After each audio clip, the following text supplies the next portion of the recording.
पूर्वक आदरणीय केजरीवाल साहब। दोस्तों, अभी 4 दिन पहले जम्मू कश्मीर के अनंतनाग में आतंकवादियों के साथ मुठभेड़ करते हुए हमारे देश के 3 आर्मी ऑफिसर्स शहीद हो गए और कल एक चौथे आर्मी ऑफिसर जो कि जख्मी हुए थे, उन्होंने भी अस्पताल में दम तोड़ दिया। पूरा देश उनकी शहादत को सम्मान करता है। उनकी आत्मा को शांति मिले, भगवान उन्हें अपने चरणों में स्थान दे, इसके लिए मेरी आपसे गुजारिश है कि 2 मिनट खड़े होकर उनकी आत्मा की शांति के लिए हम सब लोग मौन रखेंगे।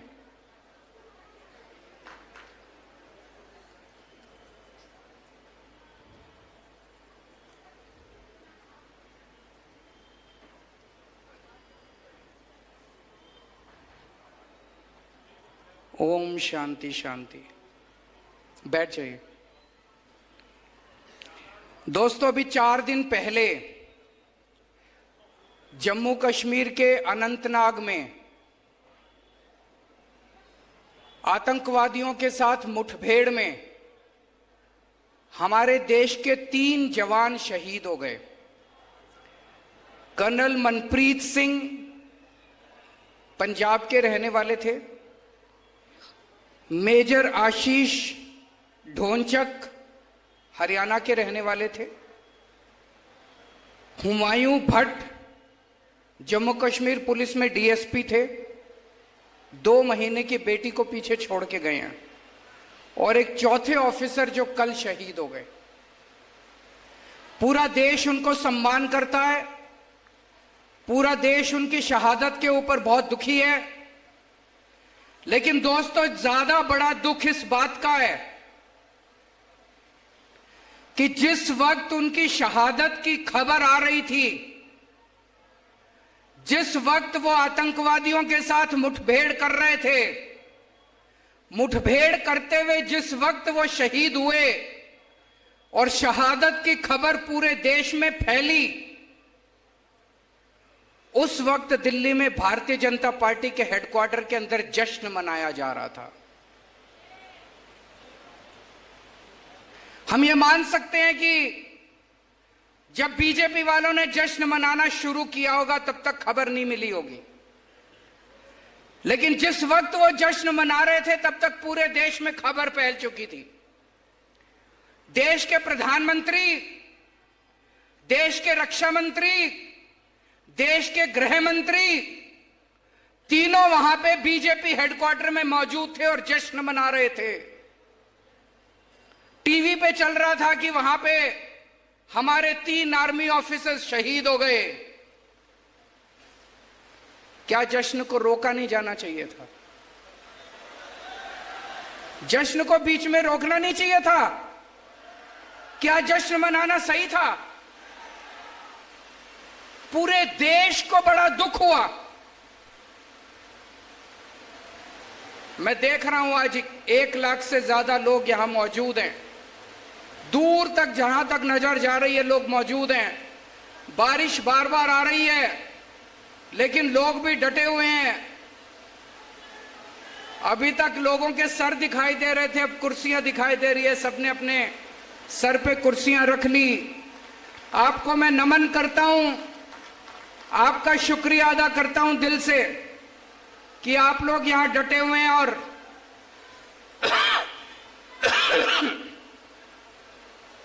सारा देश इस बात से ज्यादा दुखी है। हमारा पहला दुख है कि हमारे 4 आर्मी ऑफिसर्स शहीद हो गए। हमारा दूसरा बड़ा दुख है कि हमारे देश, जब वो हमारे जवान, हमारे आर्मी ऑफिसर शहीद हो रहे थे और मुठभेड़ में मारे गए, हमारे देश के प्रधानमंत्री, गृह मंत्री और डिफेंस मिनिस्टर जश्न मना रहे थे। तीसरा बड़ा दुख है, आज 4 दिन हो गए इस बात को 4 दिन पहले वो मुठभेड़ में शहीद हुए थे। अभी तक प्रधानमंत्री ने उनके दुख में 2 शब्द नहीं बोले हैं, एक ट्वीट नहीं किया। हर चीज पे ट्वीट करने वाले प्रधानमंत्री, हर चीज पे ट्वीट करने वाले गृह मंत्री। हमारे देश के 3 जवान शहीद हो गए आतंकवादियों से मुठभेड़ करते करते। क्या मजबूरी है? आपके मुंह से जबान क्यों नहीं निकल रही है? आपको क्या दुख नहीं होता? इनको देश से कोई लेना देना नहीं है। अभी थोड़े दिन पहले सारी देश की 28 विपक्षी पार्टियों ने मिलकर एक गठबंधन बनाया। सुना आप लोगों ने? एक गठबंधन बनाया देश की 28 पार्टियों ने मिलकर, उसका नाम रखा इंडिया। 28 पार्टियों ने मिलकर गठबंधन बनाया, उसका नाम रखा इंडिया। इन लोगों को इतनी चिढ़ मची, ये बीजेपी वाले इतने बौखला गए, बोले हम भारत का नाम बदलेंगे, अब इंडिया नहीं बोलेंगे। अरे तुम्हारे पिताजी का इंडिया, 140 करोड़ लोगों का इंडिया है, 140 करोड़ लोगों का इंडिया, तुम्हारे पिताजी का इंडिया नहीं है। इंडिया हमारे दिल में बसता है, भारत हमारे दिल में बसता है, हिंदुस्तान हमारे दिल में बसता है। अरे किस किस के दिल से निकालोगे तुम इंडिया? एक बार जोर से सारे जने बोल दो, I love my India, I love my India, I love my India. हम अपने भारत से प्यार करते हैं। भारत माता की, भारत माता की। हम अपने हिंदुस्तान से प्यार करते हैं। सारे जहां से अच्छा। मैं बीजेपी वालों को चैलेंज करना चाहता हूं, हिम्मत है तो इंडिया का नाम बदल के दिखाओ तुम। 140 करोड़ लोगों का इंडिया है, 140 करोड़ लोगों के दिल में बसता है इंडिया। थोड़े दिन पहले तक, पिछले साल तक ये लोग प्रोग्राम चलाते थे, digital India, stand up India, क्या क्या था, make in India, skill India, है जी, ले देखो इंडिया। ये इतने प्रोग्राम चलाते थे इंडिया इंडिया पे। ऑपोजिशन वालों ने अपना नाम इंडिया रख लिया तो कहते हैं हम इंडिया नाम बदलेंगे। कल हम लोग अपना नाम भारत रख लेंगे तो तुम भारत का भी नाम बदलोगे। हम अगली मीटिंग में ऑपोजिशन वाले सारे मिलके अपने गठबंधन का नाम भारत रख लेंगे तो तुम भारत नाम भी बदलोगे। तुम्हारे पिताजी का है भारत, तुम्हारे पिताजी का इंडिया। खबरदार अगर तुम लोगों ने इंडिया का नाम बदलने की हिम्मत की तो 140 करोड़ लोग उठ के बीजेपी वालों को इस देश से बाहर भगा देंगे।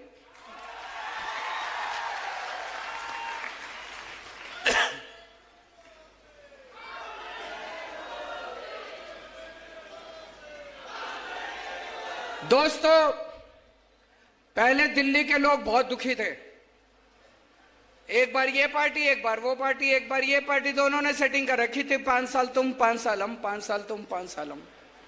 पंजाब के लोग बहुत दुखी थे, वहां भी एक बार ये पार्टी, एक बार वो पार्टी, एक बार ये पार्टी, एक बार वो पार्टी। दिल्ली के लोगों ने तय कर लिया अब दोनों पार्टियों का बेड़ा गर्क करो। दोनों पार्टियों को हटा के दिल्ली के लोगों ने एक नई पार्टी को मौका दिया, आम आदमी पार्टी को। हमने इतना अच्छा काम करा, इतना अच्छा काम करा, लोगों के स्कूल बनवाए, अस्पताल बनवाए, बच्चों के रोजगार का इंतजाम करा, बच्चों की शिक्षा का इंतजाम करा, बिजली फ्री कर दी। 3 बार लोगों ने जम के बहुमत दिया हमको, 3 बार, तीसरी बार सरकार बन गई हम लोगों के पंजे। फिर पंजाब में पंजाब में लोगों ने इतना भारी बहुमत दिया, पंजाब के लोगों को पता चला अरे दिल्ली के लोग तो बड़े खुशहाल हैं, दिल्ली के लोग तो बड़े सुखी हैं, हम भी देंगे इनको मौका। पंजाब के लोगों ने मौका दिया। अभी मैं 3 दिन पंजाब का दौरा करके आ रहा हूं। पंजाब के लोग भी बहुत खुश हैं, वहां भी स्कूल बनने लग गए, अस्पताल बनने लग गए, लोगों का इलाज मुफ्त होने लग गया, पंजाब में बिजली मुफ्त हो गई। छत्तीसगढ़ वालों, आप भी एक मौका आम आदमी पार्टी को देके देखो। इन दोनों पार्टियों को भूल जाओगे, मैं कह रहा हूं। एक मौका दे दो, अगले 50 साल तक आप इन दोनों पार्टियों को वोट नहीं दोगे, मेरा चैलेंज है। मैं आज आपको 10 गारंटी देके जा रहा हूं।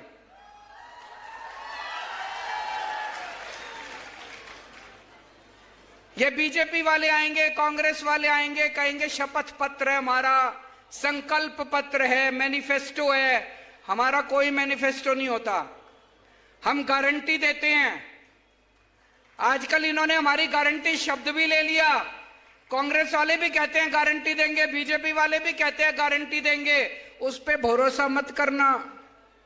केवल केजरीवाल की गारंटी असली गारंटी है, बाकी सब फर्जी गारंटी है। मैं आज आपको केजरीवाल की गारंटी देके जा रहा हूं। पहली गारंटी, आपके यहां बिजली आती है, पावर कट लगता है, बिजली जाती है, खूब जाती है बिजली, लंबा लंबा पावर कट लगता है। आज आपको गारंटी देके जा रहा हूं। पहले दिल्ली में भी 8-8 घंटे के पावर कट लगते थे। पंजाब में 1.5 साल पहले सरकार बनी है, उसके पहले 10-10 घंटे के पावर कट लगते थे। अब दिल्ली में 24 घंटे बिजली मिलती है, पंजाब में 24 घंटे बिजली मिलती है। एक मौका दे दो, 2 साल के अंदर आपकी 24 घंटे बिजली कर दूंगा पूरे छत्तीसगढ़ के अंदर। बिजली के बिल ज्यादा आते हैं कि नहीं आते? दिल्ली में बिजली मुफ्त कर दी, पंजाब में बिजली मुफ्त कर दी। एक मौका दे दो, सरकार बनने के 3 महीने के अंदर आपकी बिजली मुफ्त कर दूंगा। लेकिन एक बात है, बिजली मुफ्त भी कर दी, लेकिन कई लोग ऐसे हैं जिनके फर्जी बिजली के बिल आए हुए हैं, पुराने आ रखे हैं कि नहीं आ रखे? किसी के 10,000 का, किसी का 20,000 का। जब बिजली के बिल ठीक कराने जाते हो तो बाबू कहता है 5,000 रुपए दो, नहीं तो बिजली का बिल ठीक नहीं करूंगा। कहता है कि नहीं कहता? आपके 30 अक्टूबर, अभी जो 30 अक्टूबर आने वाली है, 30 अक्टूबर तक के सारे पुराने बिजली के बिल माफ कर देंगे और आगे आपके बिजली मुफ्त कर देंगे। दिल्ली में भी किया था, पंजाब में भी किया था। पंजाब में हमारी 16 मार्च को सरकार बनी थी। 31 दिसंबर तक के पहले जितने बिजली के बिल थे सारे माफ कर दिए, सारे जीरो कर दिए। अब पंजाब में भी लोगों के बिजली के बिल जीरो आते हैं, दिल्ली में भी लोगों के बिजली के बिल जीरो आते हैं। फोन करके पूछ लेना। दूसरी गारंटी, शिक्षा की गारंटी। आपके बच्चे, मैं पूछना चाहता हूं, यहां पे कितने लोगों के बच्चे सरकारी स्कूल में पढ़ते हैं? हाथ खड़े करें। सरकारी स्कूल से खुश हो? खराब है सरकारी स्कूल? आपके बच्चे मेरे बच्चे, आपके बच्चों को मैं अपना बच्चा मान के, जैसी शिक्षा मैंने अपने बच्चों को दी है, ऐसे शानदार सरकारी स्कूल बना दूंगा। दिल्ली में सारे सरकारी स्कूल बदल दिए, पंजाब में सिलसिला शुरू हो गया। पहला सरकारी स्कूल अभी शानदार बनाया है, दिल्ली पंजाब के भी सारे स्कूल ठीक कर रहे हैं। छत्तीसगढ़ के सारे सरकारी स्कूल इतने शानदार बना देंगे, लोग अपने बच्चों को प्राइवेट से निकाल निकाल के सरकारी स्कूल में भर्ती कराएंगे। आपके बच्चों की जिम्मेदारी लेके जा रहा हूं। कोई पार्टी नहीं कहेगी 75 साल हो गए भारत को आजाद हुए, मेरे को बता देना किसी पार्टी ने आके आपको कहा हो कि आपके बच्चों को अच्छी शिक्षा दे दूंगा। कोई पार्टी नहीं कहेगी। कोई पार्टी नहीं चाहती कि लोग पढ़ें। पार्टियां चाहती हैं लोग अनपढ़ रहेंगे तो हमारा वोट बैंक बन के रहेंगे, समझ नहीं रहेगी। मैं चाहता हूं आपके बच्चे तरक्की करें। मैं चाहता हूं आपके बच्चों को इंजीनियर बनाऊं, डॉक्टर बनाऊं, वकील बनाऊं, आपके बच्चों को बड़ा आदमी बनाऊं। आपके बच्चे डॉक्टर बनेंगे, इंजीनियर बनेंगे, तभी तो गरीबी दूर होगी। होगी कि नहीं होगी? आपके बच्चों की जिम्मेदारी लेके जा रहा हूं, आपके बच्चों को अच्छी शिक्षा दूंगा। और जितने कच्चे टीचर हैं, सारे कच्चे टीचरों को पक्का करेंगे। अभी अभी भगवंत मान साहब ने 12,500 कच्चे टीचरों को पक्का किया है पंजाब के अंदर पिछले हफ्ते। आपको स्वास्थ्य की गारंटी देके जा रहा हूं। आज अगर घर में कोई बीमार हो जाए, भाई साहब सब कुछ लुट जाता है। बड़ी बीमारी हो, हार्ट अटैक हो जाए, कुछ बड़ी बीमारी हो जाए, जमीन बेचनी पड़ जाती है, गहने बेचने पड़ जाते हैं। और बड़ी बीमारी तो छोड़ो, अभी हमारे छत्तीसगढ़ के अध्यक्ष बता रहे थे कि कैसे अगर छोटी बीमारी भी हो, प्रसव भी हो, तभी खाट के ऊपर लेके उसको दूर तक अस्पताल लेके जाना पड़ता है। अस्पताल आसपास गांव के अंदर कहीं नहीं है कि नहीं है? दोस्तों, आपके परिवार के अंदर अगर कोई भी बीमार होगा, चाहे कितनी छोटी बीमारी हो, चाहे कितनी बड़ी बीमारी हो, उसकी जिम्मेदारी मेरी। सबका इलाज मुफ्त कराऊंगा, सारी दवाइयां मुफ्त, सारे टेस्ट मुफ्त, सारा ऑपरेशन मुफ्त। और ये कहने से नहीं होगा, ये केवल मैंने कह दिया, ऐसे नहीं होगा। उसके लिए हमें खूब सारे मोहल्ला क्लिनिक खोलने पड़ेंगे। दिल्ली में 550 मोहल्ला क्लिनिक चल रहे हैं, पंजाब में 650 मोहल्ला क्लिनिक शुरू हो गए। छत्तीसगढ़ के गांव गांव के अंदर मोहल्ला क्लिनिक खोलेंगे। आपके अपने बीमार आदमी को आपको खाट पे दूर लेके जाना नहीं पड़ेगा। आपके गांव में एक मोहल्ला क्लिनिक, गांव क्लिनिक खोलेंगे, गांव क्लिनिक। उसमें आपकी सारी दवाइयां फ्री होगी, सारे टेस्ट फ्री, सारा इलाज फ्री। और अगर बड़ी बीमारी हो जाए, आपके जितने सरकारी अस्पताल हैं, सारे सरकारी अस्पताल शानदार बनाएंगे, प्राइवेट से अच्छे बनाएंगे। उसमें सारा इलाज मुफ्त होगा, चाहे जितनी बड़ी बीमारी हो। 30 लाख 40 लाख रुपए का भी ऑपरेशन है, वो भी आपका फ्री में होएगा, चाहे अमीर आदमी हो चाहे गरीब आदमी। पैसा कहां से आएगा इतना? ये जितनी पार्टियां कहती हैं सरकार तो घाटे में चल रही है, सरकार तो घाटे में चल रही है। जब मैंने दिल्ली में मुख्यमंत्री का पद संभाला, तब भी ये सारी पार्टियां कहती थी सरकार घाटे में चल रही है, सरकार का। अब दिल्ली सरकार फायदे में चल रही है। मैंने सबकी बिजली मुफ्त कर दी, शानदार स्कूल बना दिए, सबके बच्चों को फ्री में शिक्षा दे रहा हूं, सबका इलाज मुफ्त कर दिया। फिर भी मेरी सरकार फायदे में चल रही है, घाटे में नहीं चल रही। 1.5 साल पहले भगवंत मान साहब ने पंजाब का कार्यभार संभाला। उसके पहले सारी सरकार कहती थी 3 लाख करोड़ का कर्जा हो गया पंजाब पे, पंजाब सरकार घाटे में चल रही है, पैसा नहीं है करने के लिए। ये पैसा भी ले आया, पता नहीं कहां से लाया, और सबकी बिजली भी मुफ्त कर दी। 650 मोहल्ला क्लिनिक भी खोल दिए। अभी किसानों की फसल बर्बाद हुई थी, उनको खूब मुआवजा भी दिया। सारे काम कर रहा है। इसके पास तो पैसे की कमी नहीं है। क्यों? ईमानदार आदमी है। ईमानदार सरकार चुनो, पैसे की कोई कमी नहीं है। इन लोगों ने जो लूटा इतने साल से, इन्हीं से पैसा निकलवाएंगे। इतनी रेड मारी है भगवंत मान ने पंजाब में, पुराने नेताओं पे, पुराने मंत्रियों पे नोट गिनने की मशीनें निकली हैं उनके घरों से। इतने नोट निकले हैं।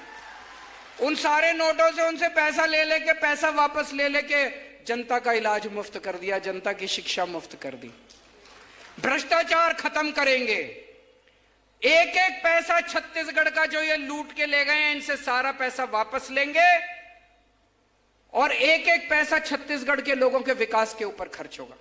दूसरी बात, आप जब पटवारी के पास काम कराने जाते हो, दफ्तर में काम, पैसे मांगते हैं कि नहीं मांगते?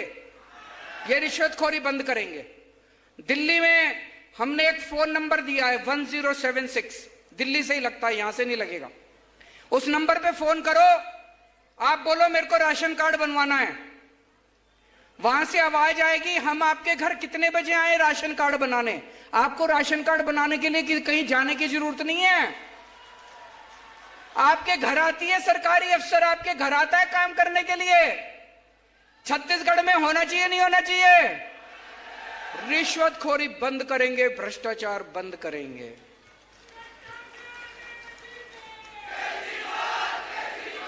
रोजगार का इंतजाम करेंगे अपने बच्चों के लिए। आज हमारे इतने सारे युवा यहां पे बेरोजगार घूम रहे हैं। दिल्ली में हमने लगभग 12 लाख बच्चों के लिए रोजगार का इंतजाम किया, 12 लाख बच्चों के लिए। अभी पंजाब में 1.5 साल हुआ है सरकार बने, इन्होंने 36,000 सरकारी नौकरियां निकाली हैं, पटवारी की, सब इंस्पेक्टर की, क्लर्क की, इस डिपार्टमेंट में, उस डिपार्टमेंट, पुलिस में 36,000 सरकारी नौकरियां बिना रिश्वत के, बिना सिफारिश के, मेरिट के आधार के ऊपर सबको नौकरी मिली। मैं देख रहा था सोशल मीडिया पे, गांव गांव के अंदर पंजाब में ढोल बजा रहे हैं, हमारे गांव के लड़के को नौकरी, सरकारी नौकरी मिल गई, हमारे गांव के लड़के को सरकारी नौकरी मिल गई। क्यों ढोल क्यों बजा रहे हैं? पहले सबको पता था रिश्वत देके होती थी, बिना रिश्वत के गरीबों के बच्चों को, आम लोगों के बच्चों को सरकारी नौकरियां मिल रही हैं। छत्तीसगढ़ में भी आपके लिए नौकरी का इंतजाम करेंगे। अभी 3 लाख प्राइवेट नौकरियों का इंतजाम किया है भगवंत मान ने, 3 लाख। 36,000 सरकारी नौकरियां दी हैं, 3 लाख प्राइवेट नौकरियों का इंतजाम किया है। और जब तक आपके लिए भी, आपके बच्चों के लिए भी नौकरी का इंतजाम करेंगे, और जब तक नौकरी नहीं मिलती तब तक 3,000 रुपए हर महीने बेरोजगारी भत्ता दिया जाएगा हर बेरोजगार को। जितनी हमारी मां बहनें हैं, 18 साल से ऊपर की हर महिला को 1,000 रुपए महीना उनके खर्चे के लिए दिया जाएगा। हमारी बेटियां हैं, कॉलेज जाना है, कॉलेज जाने के पैसे नहीं है, कई लड़कियों की पढ़ाई छूट जाती है, उनकी कॉलेज की पढ़ाई पूरी हो जाएगी। कोई महिला है, गृहिणी है, घर में पैसे की कमी है, बच्चे को, छोटे बच्चे को दूध नहीं पिला पाती, 1,000 रुपए महीना होगा, दूध पिला लेगी अपने बच्चे को। माँ है, कोई बेटी आती है घर, माँ का मन करता है बेटी के हाथ में पैसे रख दूं, उसके पास पैसे नहीं है, बेटे की तरफ देखती है। अब उसको, माँ को किसी बेटे से पैसे लेने की जरूरत नहीं है, अब वो अंदर जाएगी, अपनी पोटली से आम आदमी पार्टी वाले 1,000 रुपए निकालेगी और उसके हाथ में रख देगी, अपनी बेटी के हाथ में। दिल्ली में हम सबको तीर्थ यात्रा कराते हैं, अयोध्या ले जाते हैं, हरिद्वार ऋषिकेश ले जाते हैं, द्वारकाधीश ले जाते हैं, रामेश्वरम ले जाते हैं, साईं बाबा ले जाते हैं, मथुरा वृंदावन ले जाते हैं, पुरी ले जाते हैं। बुजुर्गों को तीर्थ यात्रा कराते हैं, आना जाना, खाना पीना, रहना सब फ्री। घर से बस लेके जाती है, ट्रेन में बिठाती है, एसी ट्रेन में ले जाते हैं, एसी होटल में रुकवाते हैं, सारा कुछ फ्री। इतना आशीर्वाद देते हैं बुजुर्ग, इतना आशीर्वाद देते हैं। छत्तीसगढ़ के भी सारे बुजुर्गों को तीर्थ यात्रा कराऊंगा मैं, जहां कहोगे वहां ले जाएंगे, जिस तीर्थ यात्रा पे आपका मन करता है वहां लेके जाएंगे। अगर कोई दिल्ली का या पंजाब का रहने वाला कोई पुलिस वाला शहीद हो जाए, दिल्ली में पहले उसकी विधवा को एक सिलाई मशीन देती थी सरकार, ये तो अपमान है। अगर कोई पुलिस वाला अपनी ड्यूटी करते हुए शहीद होता है, उसकी विधवा को एक सिलाई मशीन मिलनी चाहिए। अगर कोई दिल्ली या पंजाब में रहने वाला कोई सैनिक बॉर्डर पे शहीद हो जाए, हमने अब इंतजाम किया है, कोई भी ऐसे पुलिस वाला या सैनिक शहीद होता है, उसके परिवार को 1 करोड़ रुपए की सम्मान राशि मुख्यमंत्री खुद उनके घर दे के आते हैं। मैं भी उनके घर दे के आता हूं, मान साहब भी उनके घर दे के आते हैं। छत्तीसगढ़ में भी इसको लागू करेंगे। करना चाहिए नहीं करना चाहिए? जितने कच्चे कर्मचारी हैं, मेरे को पता चला खूब हड़ताल पे, 24 घंटे बेचारों को हड़ताल पे रहना पड़ता है, सारे कच्चे कर्मचारियों को पक्का करेंगे। 28,000 कर्मचारियों को अभी तक मान साहब ने पक्का कर दिया है पंजाब के अंदर। 28,000 सारे कच्चे कर्मचारियों को पक्का करेंगे और ये ठेका प्रथा बंद करेंगे। और सबसे बड़ी बात, आज ये यहां पे ढेर सारे आदिवासी समाज के लोग आए हुए हैं।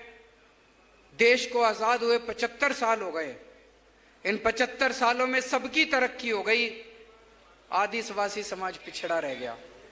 आदिवासी समाज के साथ सौतेला व्यवहार हुआ है। कोई सरकार, आदिवासी समाज जंगलों में रहता है और सारे इन बड़े बड़े नेताओं की, उद्योगपतियों की नजर, गंदी नजर आपके जल, जंगल और जमीन पे रहती है। पेसा कानून कहता है कि उसका मालिकाना हक आपका है, लेकिन यह मालिकाना हक देना नहीं चाहते आपको। पेसा कानून कहता है कि ग्राम सभा सारे निर्णय लेगी, ग्राम सभा जो निर्णय लेगी वो प्रधानमंत्री भी उस निर्णय को नहीं पलट सकता। पेसा कानून में लिखा है, ग्राम सभा सुप्रीम है। आज तक सारी पार्टियों की सरकार आई, किसी ने लागू नहीं किया। क्यों? उनकी नीयत खराब थी, उनकी नजर आपके जल जंगल जमीन और जितने मिनरल्स हैं उसके ऊपर थी। हमारी नीयत साफ है, सरकार बनने के 1 महीने के अंदर पेसा कानून लागू कर देंगे और ग्राम सभा को सारे अधिकार देंगे।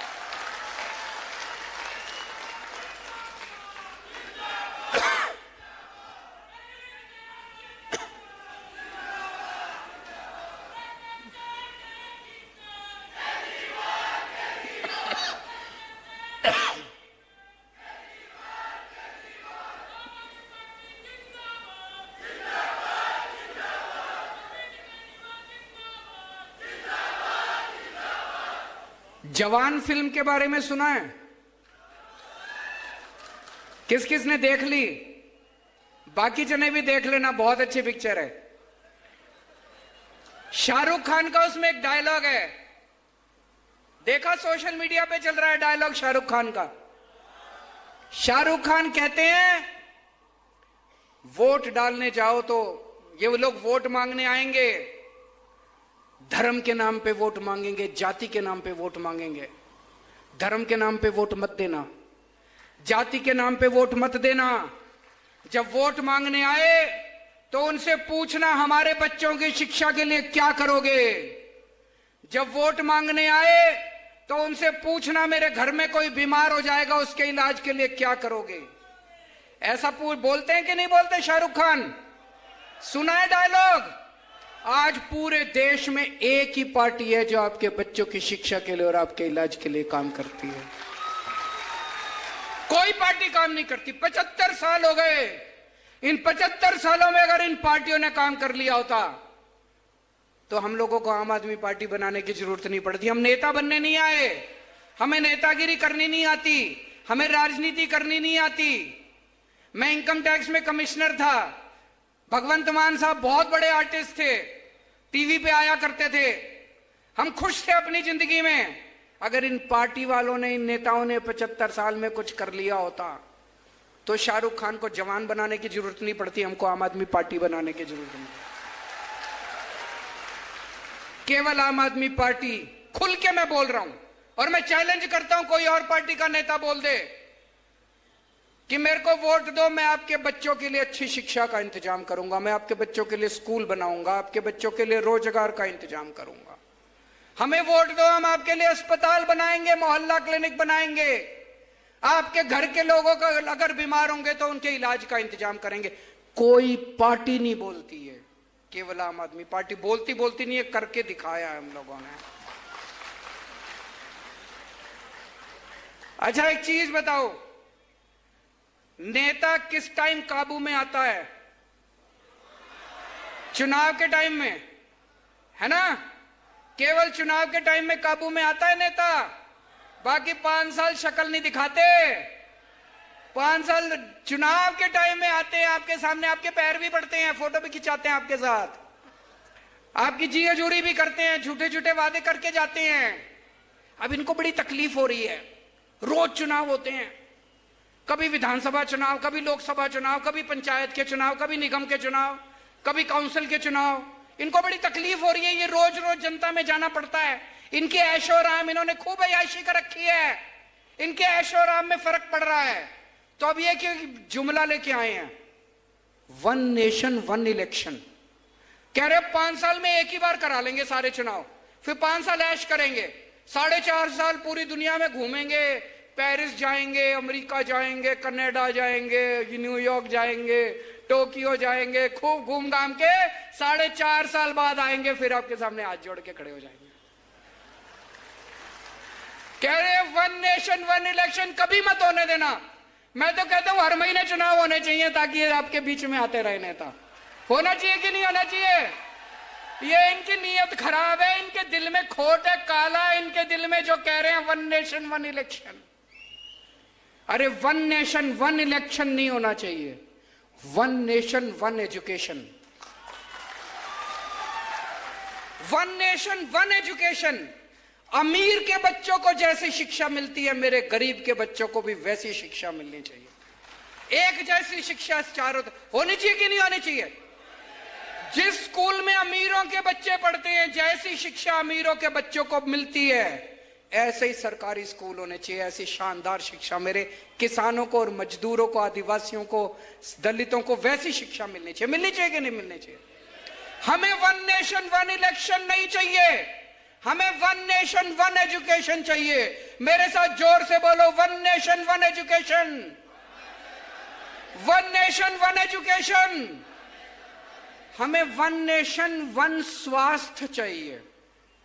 जैसा इलाज अमीरों को मिलता है, वैसा इलाज गरीबों को भी मिलना चाहिए। मेरे घर में कोई बीमार हो, मैं दर दर की ठोकरें खाता हूं, पैसे नहीं है मेरे पास, जेवर बेचना पड़ता है, जमीन बेचनी पड़ती है। क्यों? भारत में पैदा हुआ हूं, भारत सरकार की जिम्मेदारी है कि अगर मेरे घर में कोई बीमार हो तो मेरे को अच्छा इलाज मिलना चाहिए। भारत सरकार की जिम्मेदारी है, राज्य सरकार की जिम्मेदारी है। अगर वो जिम्मेदारी पूरी नहीं करते, इस्तीफा दे दें वो लोग। वन नेशन वन स्वास्थ्य चाहिए, एक जैसा स्वास्थ्य होना चाहिए। जैसे इनको फोर्टिस में, मैक्स में, अपोलो में बड़े बड़े अमीरों को जैसा इलाज मिलता है, मेरे सरकारी अस्पतालों में गरीबों को भी वैसा ही इलाज मिलना चाहिए। आज आप इतनी भारी संख्या में आए, इतना प्यार दिया, इतनी मोहब्बत दी। एक मौका देके देखो आम आदमी पार्टी को, आप सारी पार्टियों को भूल जाएंगे। भारत माता की